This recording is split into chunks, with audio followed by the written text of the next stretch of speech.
Welcome to another episode of It's Going to Be All Right. My name is Niklas Mitrovic. And I'm Clayton Gwen, and not just another episode, another season. Season Number 3. That's pretty cool. Not bad. We're getting on with it. Gonna hit a year Most definitely. a year of podcasting about academic writing. Who knew that you could have almost a full year of talking about the riveting subject of academic and scientific writing?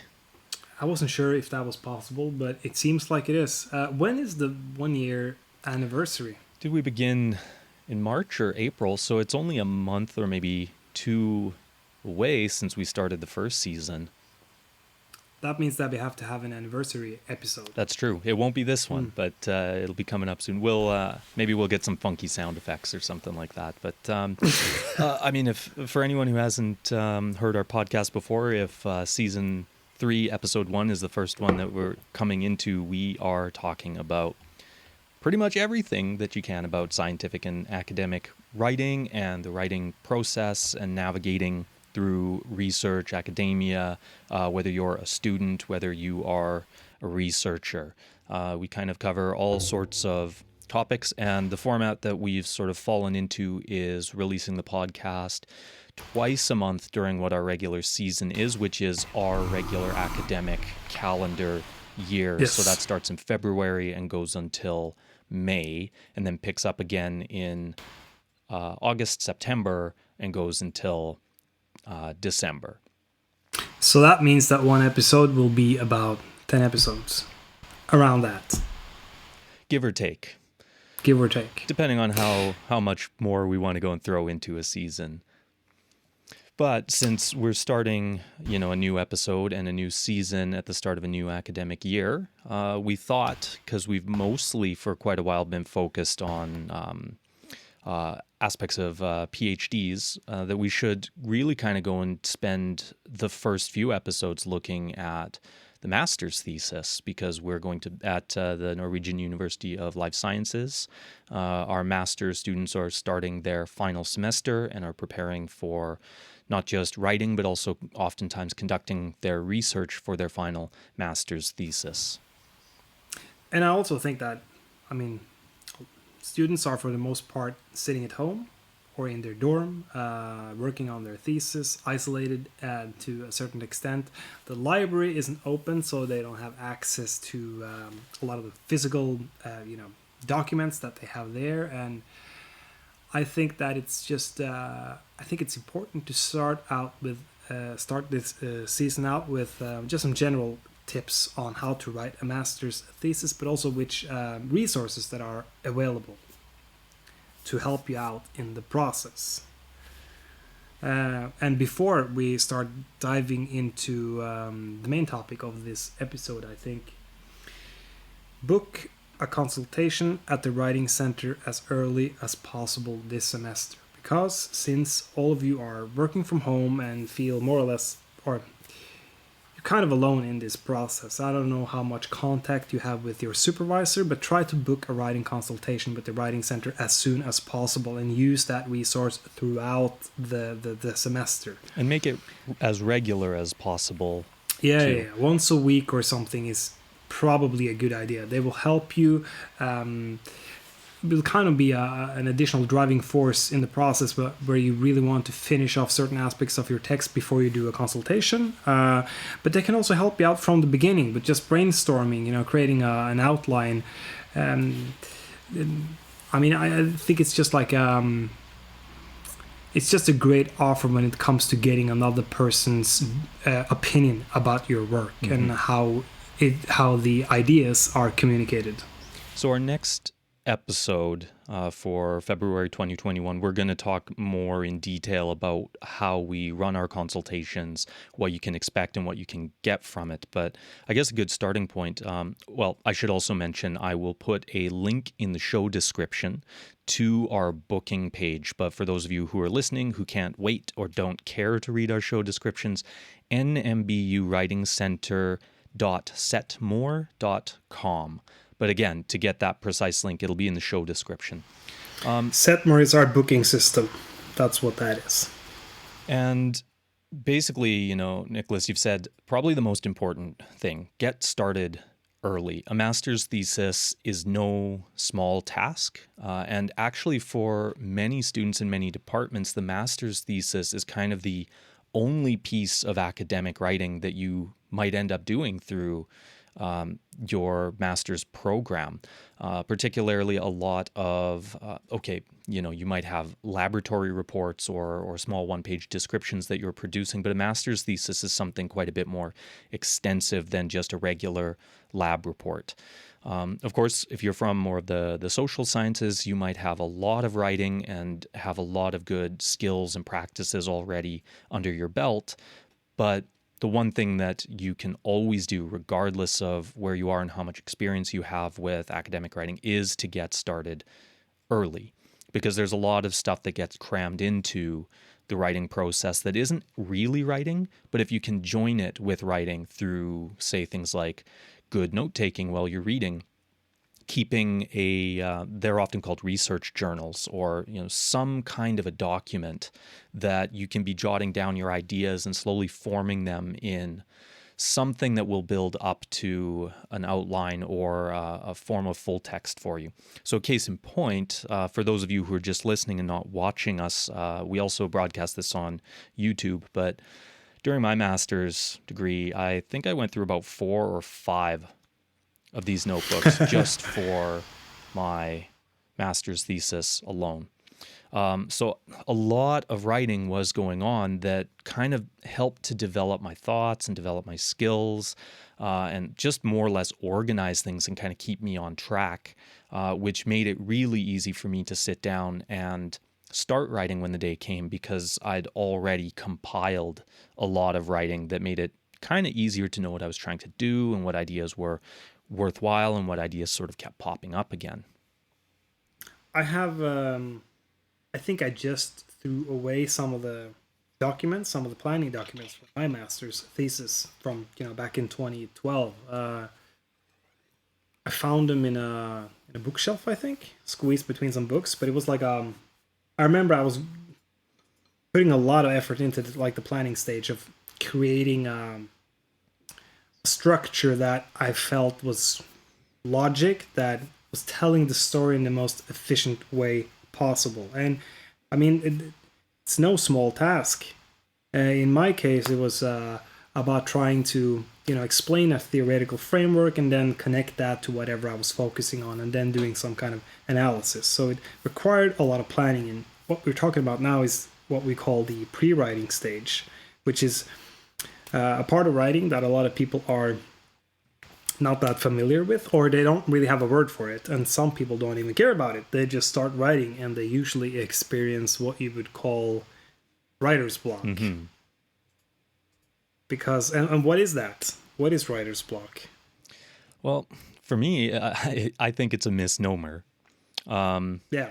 But I guess what other people often think of is, you have all of these ideas and you just can't find a way to get them onto paper, or you can't express it. Yeah, or you've been writing or working on a lot of stuff, and then you hit a moment where nothing else comes on, like the idea faucet has been turned off, switched off. But I don't know what to write. Yeah, and that's kind of what it is. And so you've heard me when I lecture and do workshops on this, that one of the starting points is this idea of what is writer's block. And I mean, so it's not a surprise to you, Nicholas, but maybe to our audience, is that I don't think of writer's block as being anything related with actually writing. And what it really is a form of organizational block. You haven't thought through all of the pre-writing steps clearly enough to allow yourself to sit down and be able to write your ideas effectively, clearly, in a logical and well-structured manner. So part of this reason why you should get started early is realizing, well, one, you're not going to be able to expect to write your master's thesis in the last month before things are due. So getting started and having a plan is helpful, and setting some kind of deadlines for yourself and scheduling your time is very useful.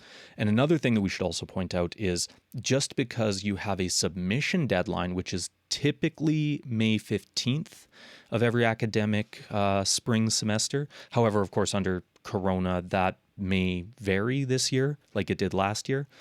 Just because that is your submission date, that doesn't mean that that is when you need to have your thesis done, because if you're required to also print copies of your thesis, there's going to be a queue to get your thesis printed, and that queue may extend 3 weeks before your submission deadline. So you reasonably need to think that you should be done writing and revising and proofreading and formatting your thesis, I would say at least 3 to 4 weeks before your actual submission date. So that means like mid-April. So that doesn't really leave you with a lot of time, especially, we've entered February at this point. That's 3 months to conduct your research and write up, 20 pages, 50 pages, maybe 100 pages. Plus on top of it, all the analysis that needs to go in. So getting started and having a good plan, I think, is really helpful. And that was that how you wrote your thesis? Were you a part of that kind of run? Because when I wrote my thesis, it wasn't really like that. I remember I was a student at UiO, at the University of Oslo, and I wrote what you would call at NMBU like a 60-point thesis. I did that as well. So it was about 100 pages. So I had a lot more time to... it definitely got very stressful at the end. But I can't remember it was like that kind of a fast-paced run. I had almost like a year of only writing. I remember I think the third semester was probably only one course. And then I had like a 30-point semester. So one course and then writing, and the last semester was only writing. And that's what I did as well. I used the first year of my master's to just cram in as many courses, but I really tried to choose courses that, beyond the mandatory ones, that I thought would be kind of relevant and interesting. And I got very fortunate that I took a course with an external department that ended up becoming kind of the focal point of my research. And it was sort of, it was very much a hands-on kind of field-based course.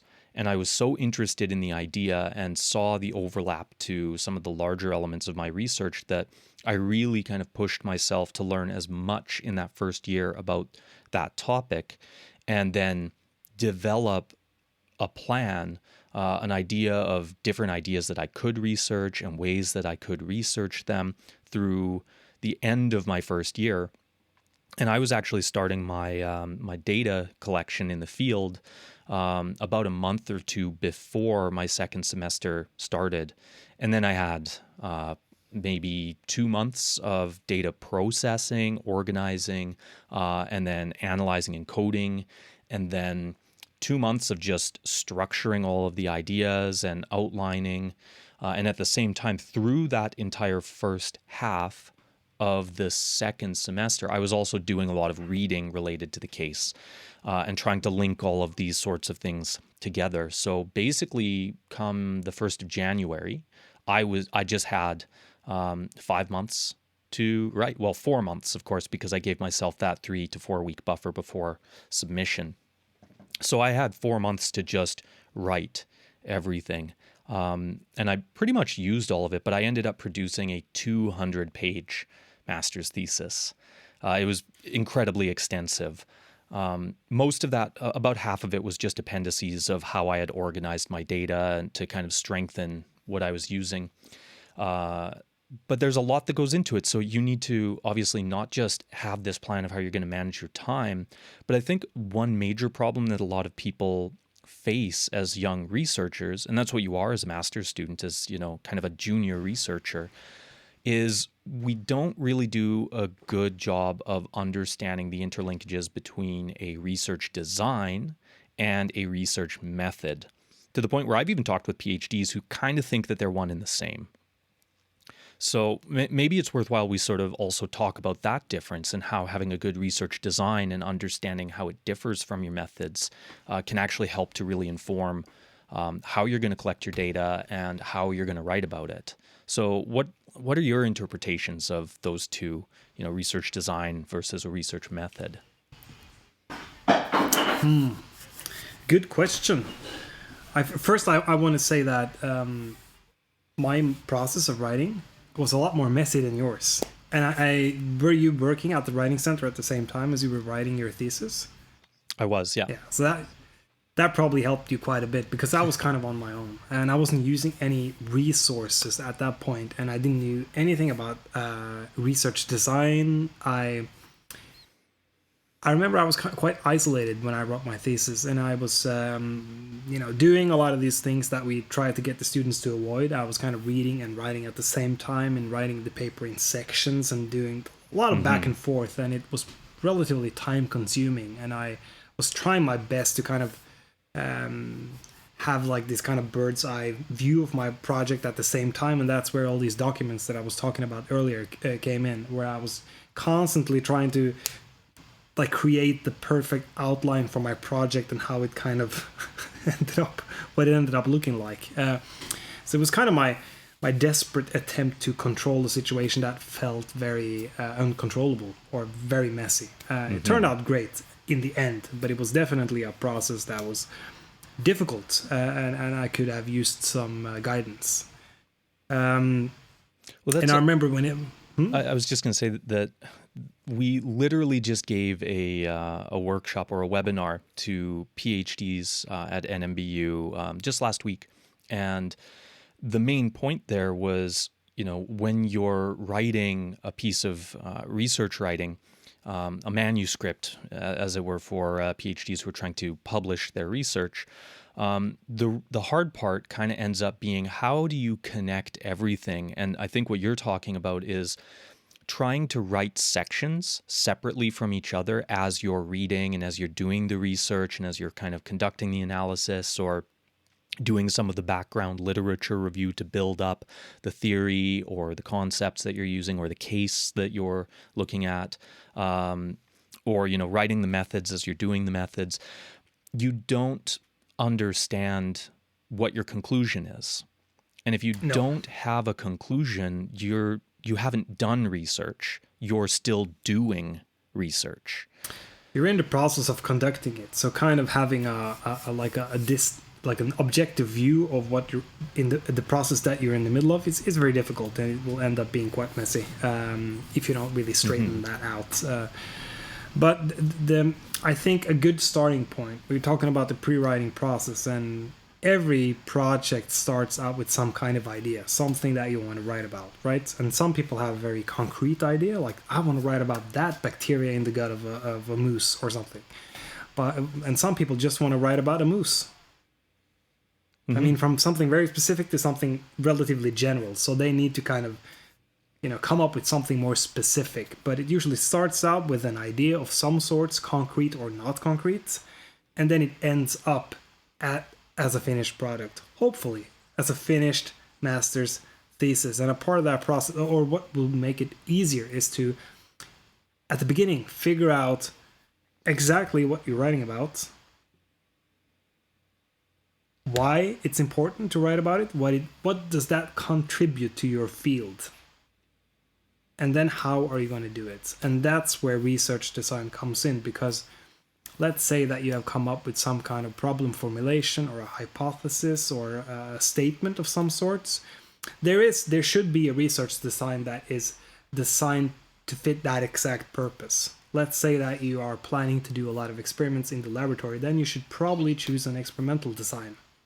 For example, by experimental design, that means basically just like almost like a template that fits a research project which is oriented around doing experiments in the laboratory and dealing with results in that sense.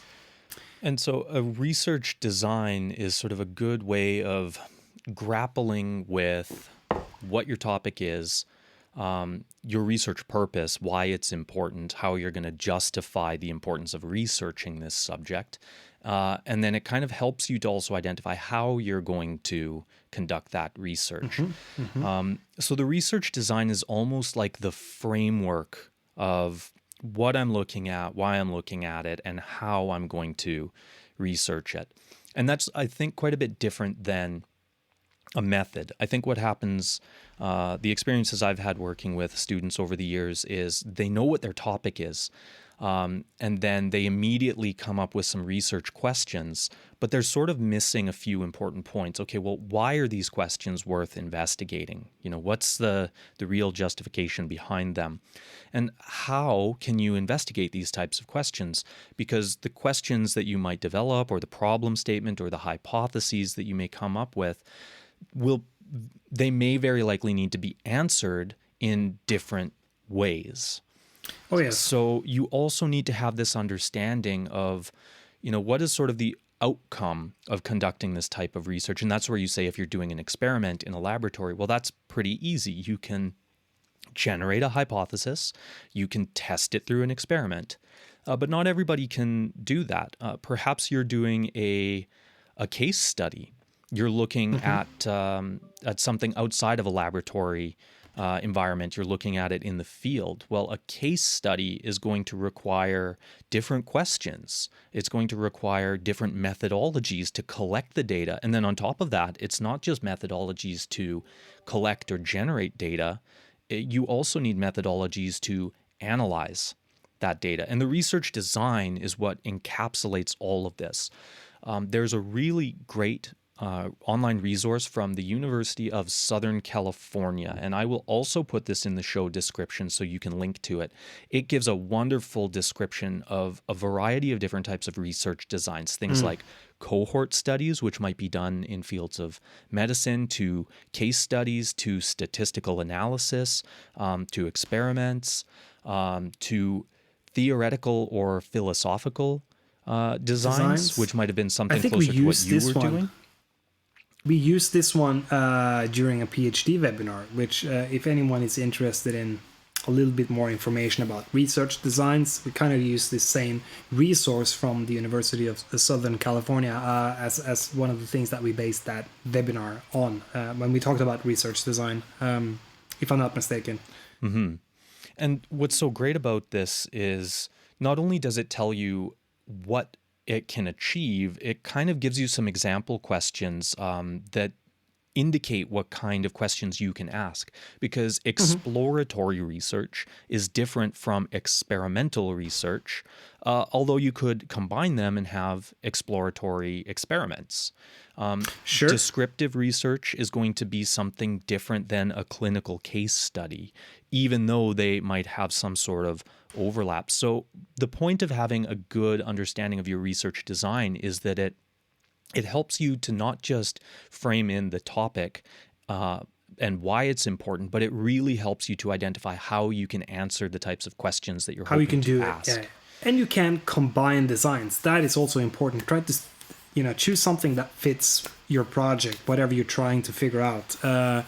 Just as one example, this wasn't my master's thesis, but I was writing a kind of a thesis, more similar to a bachelor's thesis when I was studying pedagogy after I finished my master's thesis. And that paper, or that thesis, was kind of a combination of a case study and more of a philosophical design or theoretical design. It was kind of a combination of different things, but what fits your project? That's the important thing. And talking about a case study, that could be a lot of different things. I mean, it could be based on doing interviews, or it could be more of a literature review style thing. So it could be a lot of different things, and that should also be an indication of the difference between methods and research design. I mean, it could be the same research. You could use the same research design, but then apply completely different methods that are needed to answer the question that you've been asking. Mm-hmm. And so one thing that I think is a good example coming out of the social sciences and the department that I'm working under, discourse analysis is a very popular method. That's what I used for my master's thesis. But here's the thing, is that a lot of people get really excited. They take the program and this is something that comes up and they're like, oh, that's what I really want to use. Well, you need to understand that method needs to be associated with a good, clear research design, because the method itself, it might not be valuable to use depending on the type of research you're really trying to conduct. And so that, again, what are the questions that you're really asking? what research design lends itself to helping you answer those questions, and then you can start to figure out, well, okay, what methods will fit this? Because there's nothing what more... kind of theoretical framework Yeah. or method is appropriate to choose Exactly. for whatever you're focusing on. Yeah, because that might differ a lot. I was using discourse analysis as a tool to understand how when a certain ideology was constructed, and it was basically a product of different departments working together. Mm-hmm. That's why that seemed to be an appropriate tool to use, because then I could localize the different discourses that these different actors brought into the mix. But there might be situations where a discourse analysis isn't that useful. Let's say that you want to interview a bunch of people in a very small village, more like qualitative interviews going into really talking about how they perceive a certain phenomenon based on this very small isolated culture. Then maybe discourse analysis isn't the right tool. Maybe it's more of a, what do you call that in Participant English? observation. Participant observation, or phenomenology. Yeah, a phenomenological approach. Yeah, I wasn't even attempting to say that in English because that kind of approach would probably be more appropriate in that setting, for example. So let's contextualize this a little bit. We're talking a lot of concepts right now, and I think you've done a good job of talking about how something like a discourse analysis as a method fit your research design. For me, I ended up deciding that I wanted to look at reclamation policies and ecological reclamation policies in the Alberta oil sands, close to where I came from before I moved over here. Okay, so why am I doing this? Okay, I want to read into it. This idea seems really interesting. Adaptive management seems like it's a method that could help answer a lot of unknown questions in an environment and in an industry that has no precedent. And there's a lot of talk about this concept and the importance of it, but is it really happening? How are the different stakeholders involved really understanding it and interpreting it and using it? Okay, well, if that's kind of my focus, what helps me to support this?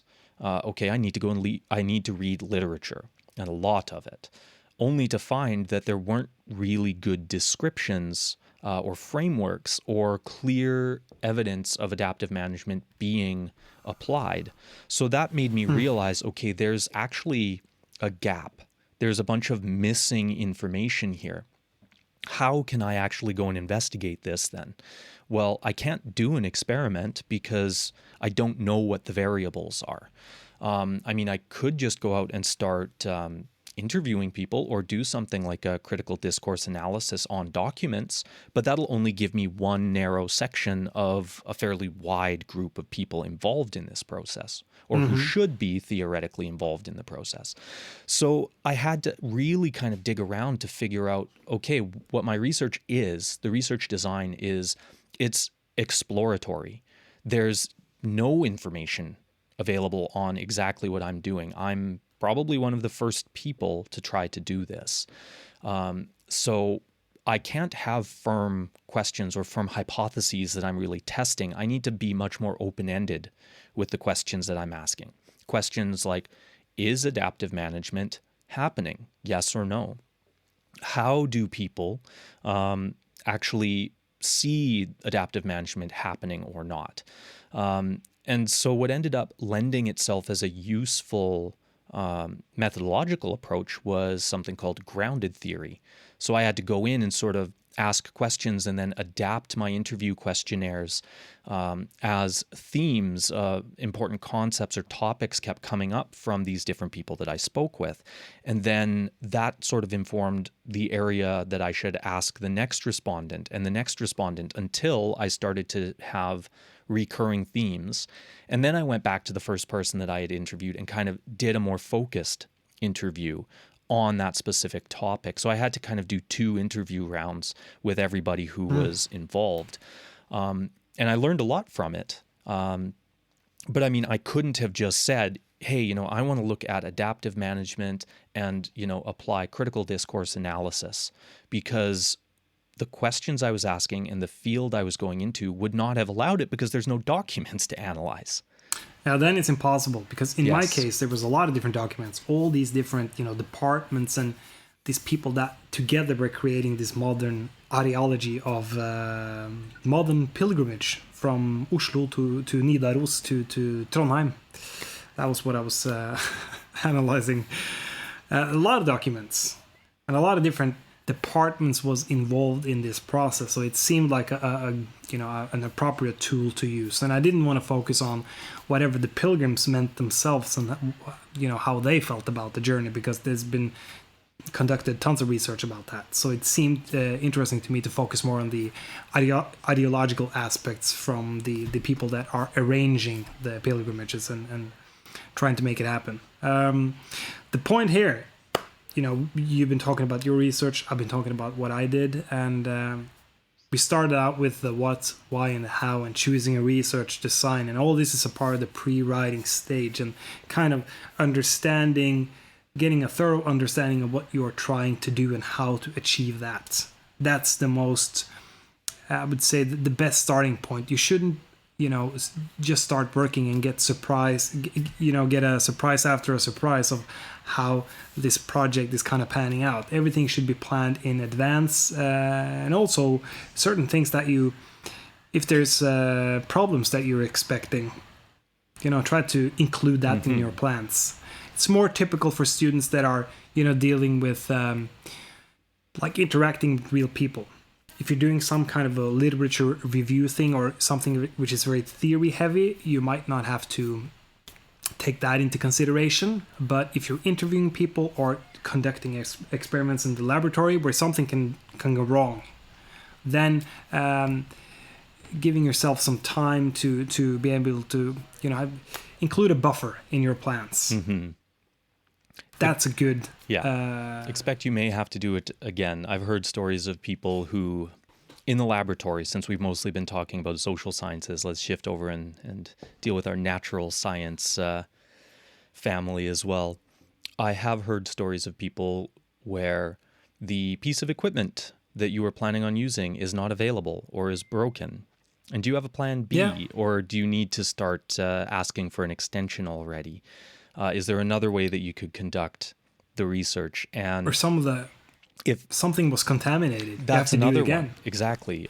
Whether it's your fault or someone else's. There's this woman who's been documenting. I've been watching some of her YouTube videos where she documents her life in the progression through a PhD, and she ended up saying that she was in a situation where she just made a mistake and ruined all of her laboratory samples by exposing them to oxygen. And luckily for her, nobody else's samples were affected. It was only hers. So there's a chance that maybe you're at fault, maybe you're not at fault. Maybe someone else's,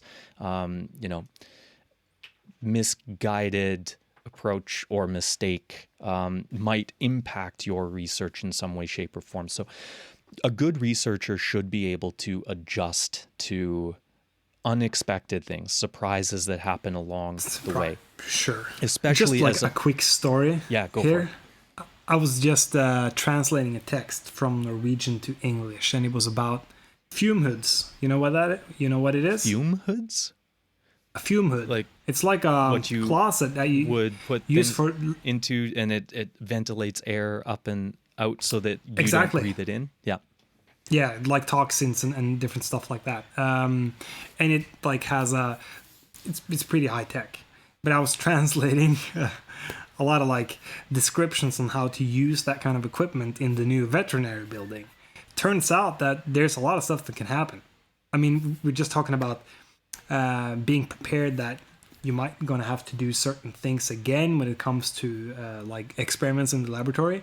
If you click the wrong button or do something wrong with that fume hood, you might contaminate whatever you're working on, and then you have to do it again. So there's all these things that you have to take into consideration, and I think it's a good idea to give yourself some, I wouldn't say slack, but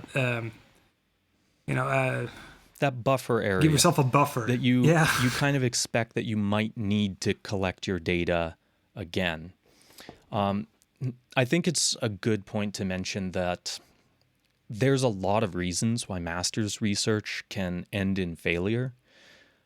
Many, many reasons, especially when we're still in the middle of an ongoing global pandemic and there are travel restrictions that are constantly changing and access to laboratory or field work is constantly changing. Limited. Yes. These are things that are no fault of your own. There might be things that are your own fault. You applied, the wrong catalyst, for example, or, you were maybe talking to the wrong people, or you had this like moment, the eureka moment, only to realize that everything that you've done up to that point, well, your research has taken such a swing in a new direction. Yeah. We don't have a lot of time as master's students. If you're starting your research, as of December or January, or even now, the first week of February, you don't have a lot of time. So you have to choose something narrow and specific. And when I was writing my master's thesis, my initial plan was not only to do this kind of discourse analysis, but it was also to conduct a lot of interviews and gather information and kind of compare that to the ideology. Turns out it was way too much. I had to choose one of the two. So I've already done a couple of interviews, but I decided to kind of just discard that material, just erase the tapes and just focus on the theory because that was what seemed the most interesting to me, but I've also been putting a lot of time into it. So instead of like trying to do more interviews, creating a very extensive methods chapter where I explained my approach in gathering this information and, systemizing it and organizing it, all these kind of different things, and getting it approved by the what do you call it, by NSD? The Research Council. Yeah, like that's more about the ethical aspects of gathering information from people. So instead of dealing with all that stuff, I decided to focus on more the theoretical aspect and the ideology, and then it ended up being more of a literature study or kind of analysis. But that was a choice that I had to make at some point. Yeah. And that is simply it. Realize, the practical limitations of what you can feasibly accomplish in a certain amount of time. If you have 5 research questions, you can certainly start out with that. But once you get into the process, you need to kind of realize, okay, how are these connected? How big are each one of them going to grow to be? Can I conduct good research on just 1 or 2 of these questions and still be really satisfied with the work that I've done? This is, I would argue, is often easier for the people coming out of the natural sciences. So Biovit, veterinary sciences, Realtek, Cobem, even Mina.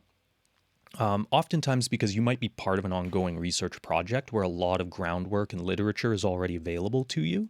And but you've been given your kind of niche already. Yeah, and your hypotheses might actually be small enough that it's sort of a single experiment or a single field visit could be enough to collect all of the data possible. And I've definitely worked with people who have done that. But of course, even in those very simple situations, maybe you didn't end up actually collecting enough data on that one field trip that you did. Maybe the equipment that you used wasn't properly calibrated, and there was a mistake and all of your data is tainted. In the social side of it, things can grow to be massive if you're conducting interviews or if you're trying to read through all of the literature on the topic that's ever been published. Or maybe you want to travel to Saudi Arabia, Yeah. to get some samples from some kind of sea urchin fish farming plantage. Do they do that in Saudi Arabia? I don't know. Maybe. I think I'm not taking this out of thin air, but maybe not Saudi Arabia, but there's somewhere where there's like a sea urchin farm. Some guy wrote about it in one of the writing courses. Cool. That was his master's thesis. Anyways, maybe you're not getting the opportunity to travel there and get these samples because of COVID-19. I mean, things can happen. Yeah. So what's plan B? And do you have time for a plan B? Because what I think is really important for you to realize as a master's student, as a young researcher, is that it is not, your final grade is not necessarily about having produced high quality data.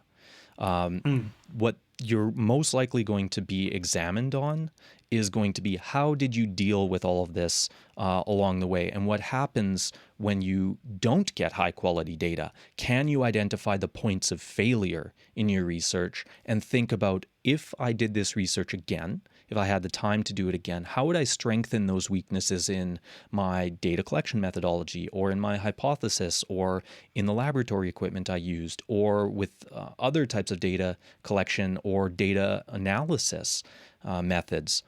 That is what is probably the most important thing, is what have you learned in the process, not what have you produced. And I'm not saying this to give you the feeling that you should just slack off and not try to produce good quality research. Definitely, it's more rewarding if you really try to produce something that you think is of high quality.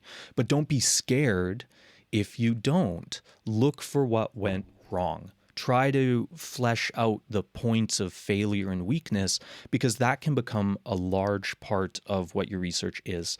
And I say this a lot. You might have heard it in previous podcasts before, but if you haven't listened to any of those, science is not built predominantly on success. Science moves forward built off of a long legacy of failure. We learn the questions not to ask and the ways not to do things more than we learn the questions to ask and the right ways to do things. Which is very similar to getting good at anything. But there's a difference here. One thing is that science as a community is consisting of, thousands and millions of scientists. But let's say that you want to get good at, first time this season, let's talk about climbing. Talking about, some of the things that I've been trying to do in climbing, I've been maybe giving, a certain climbing route. And we're not talking climbing the academic ladder either. Yeah, no, it's Mountain just climbing. Like rock climbing. I've been giving a certain climbing route hundreds of attempts. And then finally you make it. But that's a product of all the failures. That's what kind of they have to be there. Knowing the methods and the steps to take to finally achieve what you're trying to achieve. So for many, many years... You have to change your approach. Yeah. Because of these failures. Okay, I'm not strong enough. I'm not good enough. This wasn't the appropriate approach. I got to, twist my foot. And the same approach, the same goes for research, but it's just more in the sense that sometimes you might build upon your own research and you want to continue a project, but sometimes you also, it's more of a collective process than, getting good at playing guitar or climbing or skateboarding or horse riding or whatever, which is more of an individual approach. But once again, you will build upon the legacy of other people that have invented all these different techniques and approaches and equipment. And so it's similar, but it's easy to forget when you're in the middle of that process. Yeah, and it's all about kind of creating this, this product that you're envisioning and how great it's going to be, and you're really afraid that you're not going to be able to meet your own standards and the standards that you think your professor has already set for you. The thing is that no one is expecting you to create something that is groundbreaking. That rarely happens in science. But let's be honest, the majority of us, myself included, has not yet done that. No. But you get credited for the work that you did do and the sort of what you think implications of your research could be, or ways that your research could be improved, and for seeing the importance of asking that question and trying to conduct that research. Because maybe that's something that you're like me, you get the opportunity to take a PhD and you can carry on with that subject matter and really get into it and work around it. Or maybe you just get a job afterwards and you don't ever have to worry about it again. Because I'm going to be honest with you, no one has once asked me what the grade I got on my master's thesis was in relation to another job. Sure, my friends, my family did after I graduated, but nobody really cares about that. What they care about is that you've got the certification at the end, that you are a master of science. I never experienced that either. Yeah. So don't beat yourself up over that. But I'd also like to just talk then how, we're kind of talking about how big things could get and how you can pare it down and how to deal with the bigness of failure. But I think it's also important that we talk about the bigness of what your results can be. And we literally just talked about this in that webinar last week. That is available. I shortened the lecture. It's up on our YouTube channel, NMBU Writing Center on YouTube. You can go watch that because I sort of talk about how you can get into a lot of challenges in the analysis stage. So how is it that you also then figure out when you have all of these results and you think they're all important and they're all connected to each other like a strand of tangled Christmas lights? Well, what is actually worth writing about? Because you probably won't have time in the 30 credit thesis to write about all of your results. So how do you find ways to organize them and interpret them and codify them or put them into a table or do statistical treatments on them to get something that you actually can write about?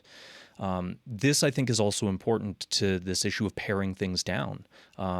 What results do you have that help you answer the questions that you've been asking? And if you don't have results that do that, what other interesting results or trends did appear that you weren't expecting? Maybe that is what is actually more interesting to end up including in your discussion, and you can kind of realize, oh, those initial questions I had won't be answered, but these results give much more interesting questions that probably need to be answered first.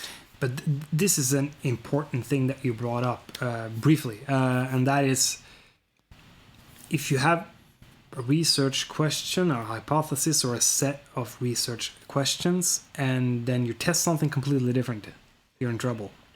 Yes. And I've seen that happen many times, that someone, they say in the introduction that they're going to do something and it turns out that they've just done something completely different.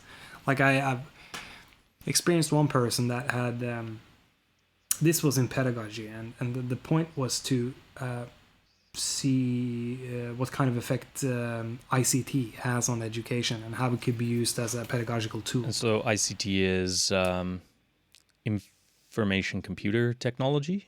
Technology, yeah, it's just like, technology, computers, more or less. And what kind of effect that could have on pedagogy and how it could be used as a tool for education. That was the kind of the problem formulation, more or less. That was the topic. But it turns out that the person has been walking around and looking at the computer rooms of different schools and like just kind of talking to the employees on how if they can use the computers.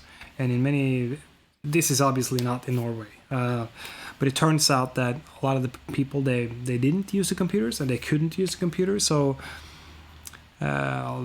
this person was mainly just, hooking them up with new internet cables, trying to get the equipment to work. Turns out that the person has done something completely different. Mm-hmm. They gathered a lot of information about what kind of state these computer rooms are in, and if the employees, the teachers, are capable of using that equipment, but not that much if it actually has an impact on teaching and learning. No, the person haven't been in a single classroom and kind of observing, the pupils using computers and what kind of pedagogical value that has or doesn't have. And that's an important thing because that happens quite a lot. Yeah, that is a really important thing. Different than what they. And that will happen to many people. The importance is don't pigeonhole yourself. Don't get stuck on this idea that, well, my research topic is this and my research question is this. You may find through the process of researching, you stumble upon something that is actually more interesting or more relevant or a question that needs to be answered before you can address what you initially started with. So this idea of being able to readjust along the way is just as important as being able to pare things down, filter things out, budget your time, organize, take good notes, schedule your time, all this sort of stuff. If you end up with answers that don't fit the questions you're asking, then what did you really learn? You need to figure out what the actual question became through the process.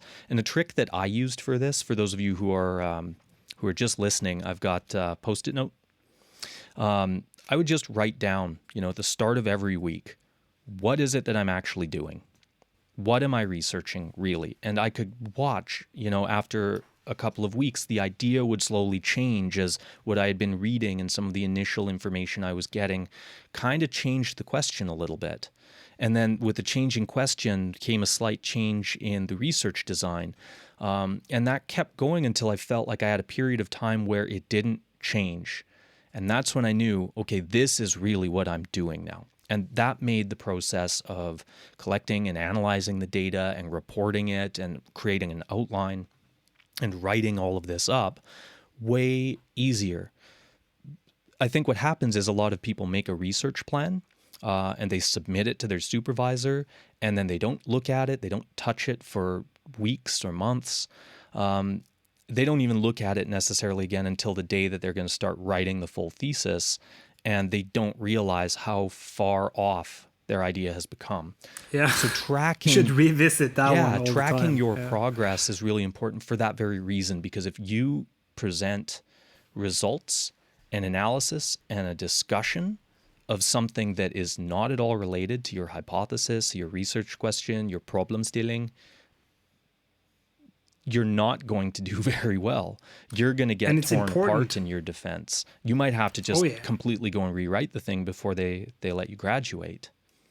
And it's really, I think it's a good idea to keep, you really got to monitor a multifaceted project like this very closely, because as you said, small changes can lead to kind of like a snowball effect, where you realize at some point you've done something completely different than what you kind of set out to do. So, have that like project plan in front of you at all times so you know what you're doing. And this is why we've been talking about this. If you go back to kind of the writing process, a lot of people are saying that you should write your introduction like that's the very last thing that you should write. And we at the Writing Center, you, me, all the writing advisors are trying to get people to, write the introduction at the beginning.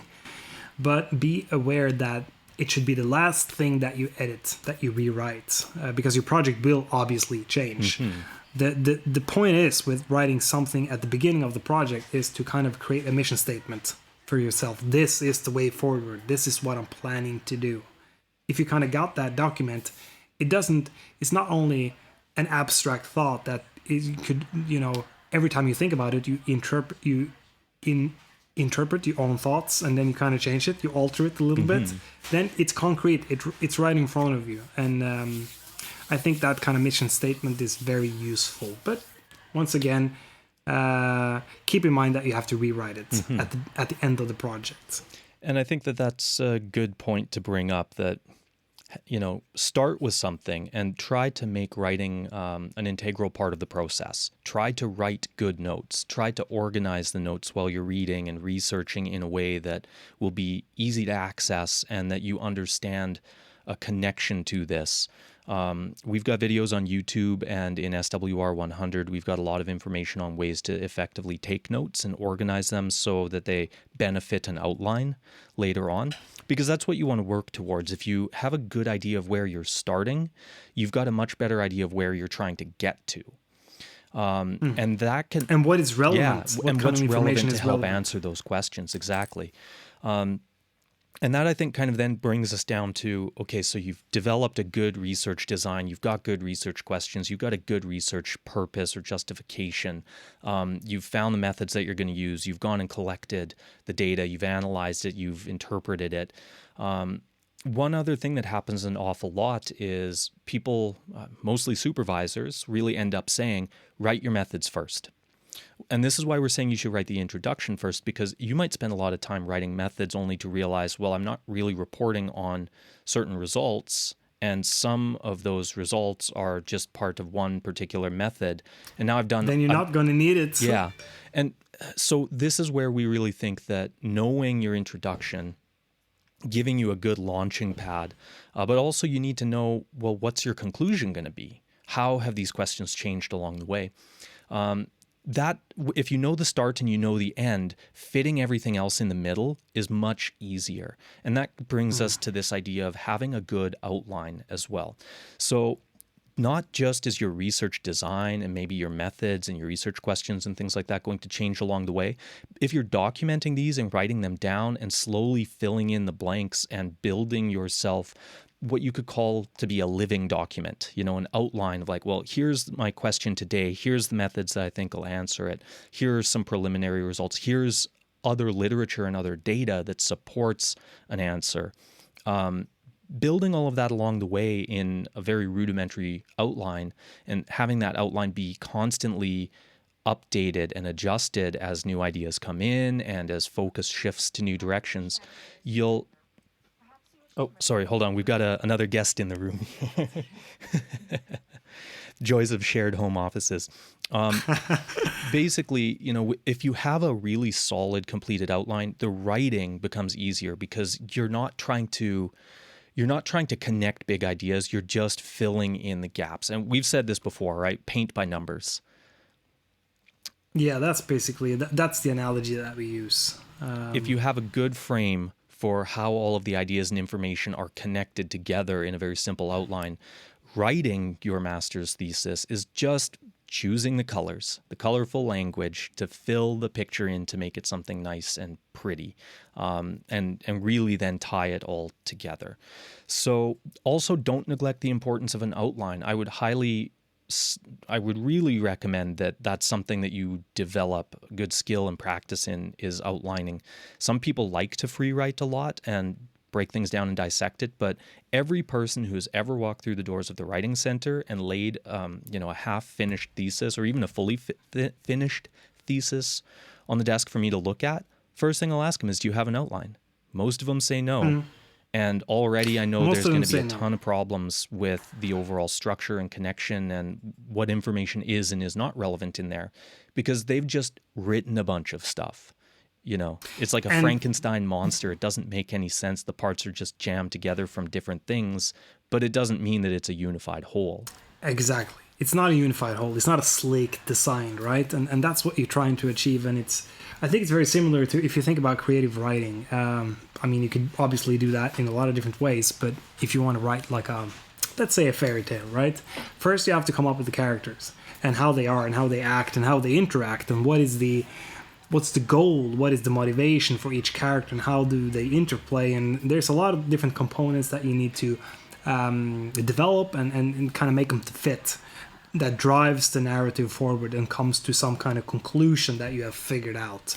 This will create an outline because it's a giant plot. There's a lot of factors that are kind of affecting each other, and all this needs to be maybe visually drawn out in advance, and then you write the story.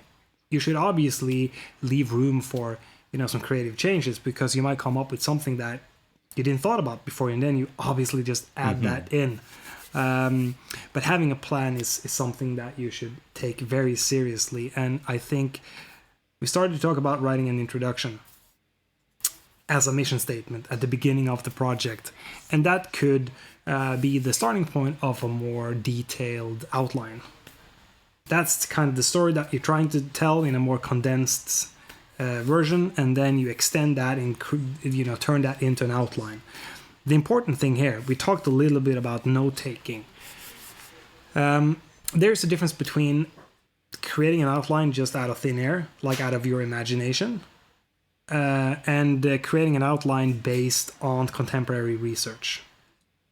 There's a difference between the two approaches, and you should definitely choose the latter. The reason is that if you just create something out of your own imagination, that might not be... it might not be correct. Like there might be some real contradictions with contemporary research.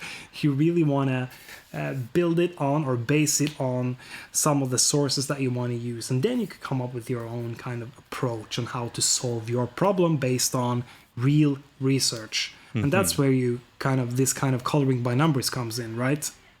You've pointed to something else that I think a lot of people end up taking for granted, which is keeping yourself updated on other people's research along the way.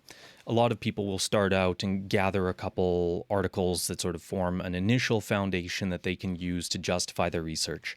Then they read nothing for several months, until they get to, okay, now I need to write a discussion. I should maybe read a little bit more to try to support my results, explain my results, show if my results are contradictory to anyone else's.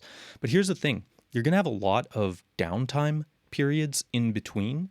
You can't always be collecting data. You can't always be in the laboratory. You can't always be analyzing your results.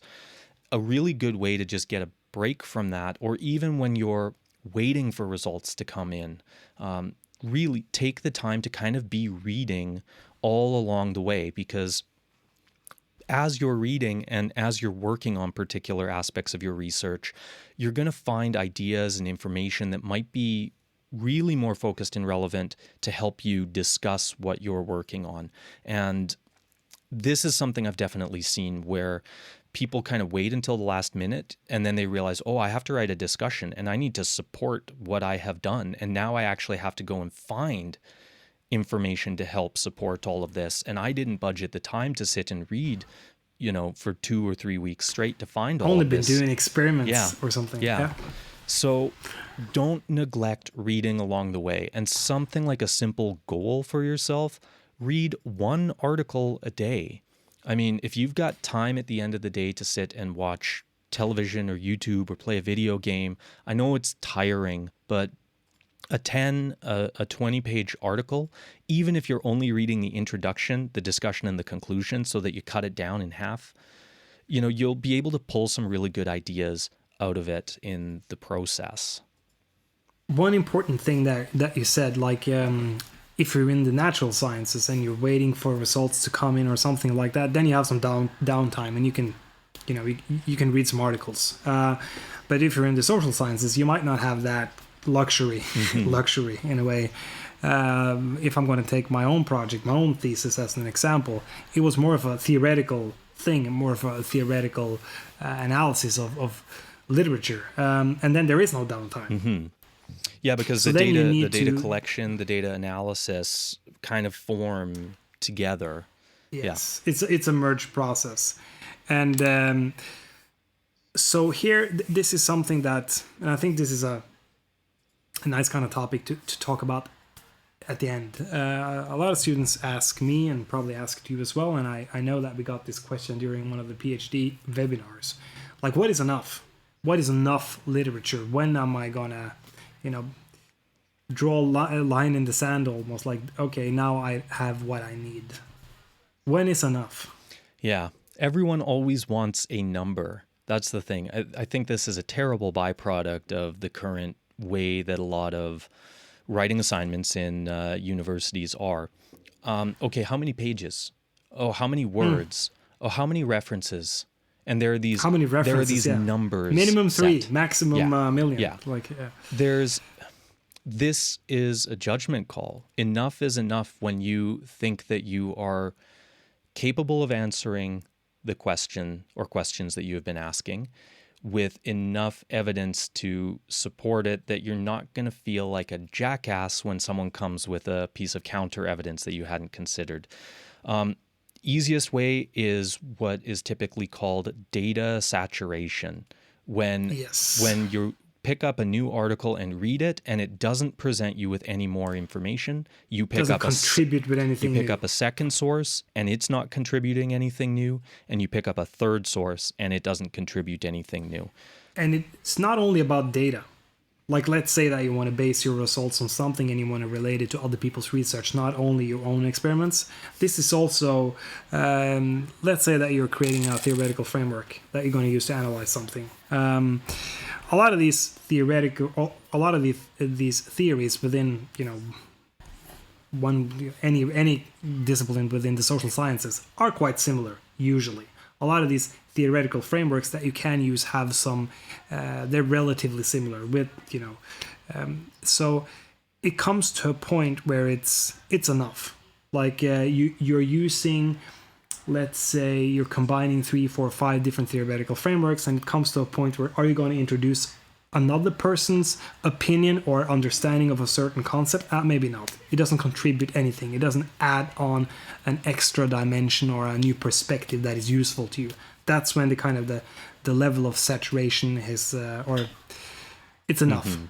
it doesn't contribute anything. It doesn't add a new perspective that you could use in your analysis. So it's a judgment call. All this stuff we've covered a lot. You know, the importance of really knowing what it is that you're doing and why you're doing it, a research design, fitting methods to the types of questions that you're asking based on the type of research design, knowing when to pare down, knowing how to schedule buffers for changes or surprises, and mistakes, making and stuff, mistakes, knowing to engage with the literature throughout, knowing which results are going to be relevant, all the way down to outlining and starting to organize and get ready for writing. I mean, we've covered a lot. The best thing that you can do, as we said at the start, is get started early. Book an appointment with a writing advisor. Try to make it something regular. That could be once a week, once every 2 weeks. We can kind of cater and give you, tailor-made information and suggestions, resources, and solutions to help you where you're at. And the people, in my experience, who have ended up being the most satisfied, not just with the research that they've done and the writing that they've produced, but with the entire process of being a researcher, have been the people who have made it a regular commitment to come in and visit us and work with a writing advisor throughout the whole duration. I think if you do that, your master's thesis is going to be all right. It's going to be all right. Yeah, I was waiting for it for such a long time. I was kind of anticipating it at some point. You can read me too well.